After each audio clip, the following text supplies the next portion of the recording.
বন্ধ কেন? আসসালামু আলাইকুম রহমতুল্লাহ বারাকাতুহু।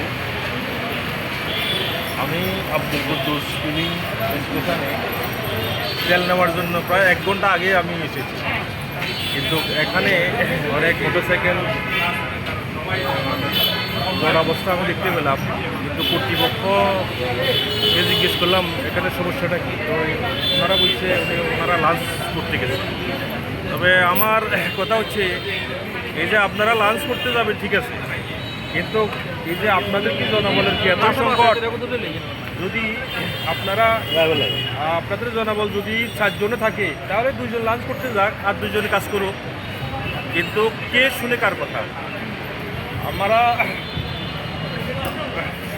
আসলে এই দেশের মানুষের এই যে সময়ের প্রতি কোনো দাম আমরা দিচ্ছি না, আর সময় যে একটা মূল্য আছে, ভ্যালু আছে, সেটাও আমরা আসলে এই যে মনে করতেছি না।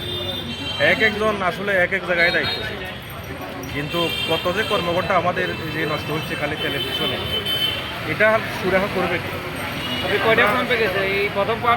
গতকালকে আমি 7 থেকে 8টা পাম্পে গেছি, কিন্তু একটা পাম্পেও আমি তেল পাই নাই, যার ফলশ্রুতিতে আমি কালকে সারা রাত এই তেল না পাওয়ার কারণে আমি কিভাবে অফিস করব, যার ফলশ্রুতিতে আমি তেলের কারণে সারা রাত মানসিক চাপের মধ্যে ছিলাম, বাস্তব কথা। তো এই পরিস্থিতিতে কেন দাঁড়াচ্ছে?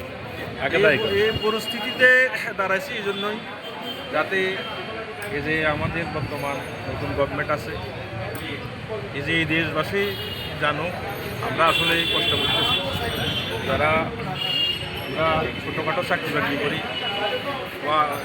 আমাদের জন্যই আসলে বেশি সংকট।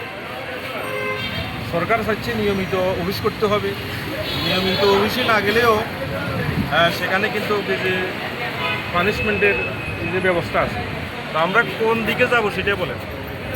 আমরা এদিকে তেল পাইতেছি না, আর ডিউ টাইমে আমরা এই যে অফিস আদালত করতে পারতেছি না, যার ফলশ্রুতিতে আমরা মহা ভোগান্তির মধ্যে আছি।